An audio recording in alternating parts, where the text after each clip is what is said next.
గురించి మిమ్మల్ని అడిగా కంటే నేను లౌక్యాన్ని అడగను. సో దుర్గా క్యారెక్టర్ గా ఆలోచిస్తే, నువ్వు దుర్గా క్యారెక్టర్ చేస్తున్నప్పుడు ప్రవీణ్ క్యారెక్టర్ లో నీకు ఎలా చేశాడు అనిపించింది అబ్బాయి? బాగుంది, ఫెరోషియస్గా అనిపించింది. అంటే లైక్ డైరెక్టర్ సెలెక్షన్ తప్పు కాదనిపించింది. బికాజ్ అతనికి తెలుసు ఒక అమ్మాయికి ఏం కావాలి, ఒక అమ్మాయికి లో ఏం ఉండాలి సెలెక్ట్ చేయాలంటే, అలాగే ఒక అబ్బాయిలో ఏం ఉండాలని తెలుసు. ఎందుకంటే ఆ మూవీలో గ్లామరస్ రోల్ అన్ని టైప్ ఉన్నాయి కాబట్టి నన్ను సెలెక్ట్ చేశారు. అండ్ ఆ ఫెరోషియస్ దానికి ఎలాంటి ఫేస్ కావాలి, ఎలాంటి యూనో బాడీ లాంగ్వేజ్ ఉన్న పర్సన్ కావాలని తెలుసు. సో చాలా న్యాచురాలిటీ కోసం చాలా యూనో ఆర్టిస్టులు అందరినీ కూడా చాలా న్యాచురల్గా ఉండేలాగా చాలా బాగా సెలెక్ట్ చేశారు. అండ్ చాలా బాగా అందరూ చాలా బాగా యాక్ట్ చేశారు. ఆర్టిస్ట్ వైస్ ఒక్కరు కూడా ఇబ్బంది పెట్టలేదు. ఎప్పుడు సెట్లో కూడా ఆ డైరెక్టర్ గారు ఎప్పుడు అంటారు, యూనో డైరెక్టర్ ఎప్పుడు ఏమంటారంటే, ఆర్టిస్ట్ నుంచి నాకు ఎటువంటి ప్రాబ్లం రాలేదు, ఒక టెక్నికల్గా ఏమైనా ఫేస్ చేసి ఉంటాను కానీ ఆర్టిస్టులు పాపం ముందే రావడం, అందరూ బాగా సపోర్ట్ చేశారు. తను అనుకున్న స్క్రిప్ట్ కి టెక్నికల్ కూడా కరెక్ట్ వచ్చింది అన్న ఫీలింగ్. టెక్నికల్ గా కూడా ఏంటంటే సార్, అనుకున్న టయానికి ఆయన చేసే వర్క్ అవ్వాలనుకుంటాడు కదా, చిన్న 5-10 నిమిషాలు కొంచెం లేట్ అయినప్పుడు అంతే.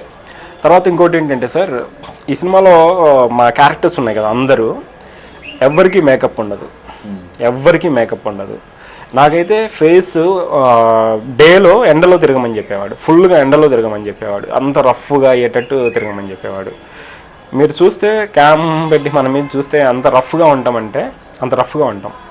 క్యారెక్టర్ అలా ఉండాలి అంతే. బయట తిప్పించేవాడు, ఒక 15-20 రోజులు ఎండలో తిప్పాడు నన్ను, మామూలుగా డిసైడ్ అయ్యాడు క్యారెక్టర్ ఉండాలి, ఒక ఐడియా రఫ్గా తిప్పాడు అందరినీ, అలా తిప్పాడు.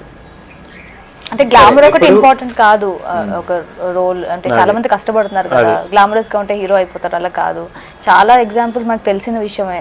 హీరో అందంగా ఉంటే సినిమా హిట్ అవ్వదు, హీరోయిన్ కూడా అలాగే పండాలి, ఆడియన్స్ కి వెళ్ళాలి. అవును, హీరోయిన్ నేను కొన్ని సినిమాలలో ఓవర్ క్వాలిఫై అయి చెప్పి తీసుకోలేదు, కొన్ని దాంట్లో నాకన్నా గ్లామరస్ అమ్మాయి ఉండడం వల్ల రిజెక్ట్ అయ్యాను, అట్లా ఉంటుంది టోటల్ గా గ్లామర్. మనకు యాక్టింగ్ గురించి చెప్పాడండి స్టాన్స్లవిస్కీ అని ఒక డైరెక్టర్ ప్లస్ యాక్టర్ కూడా.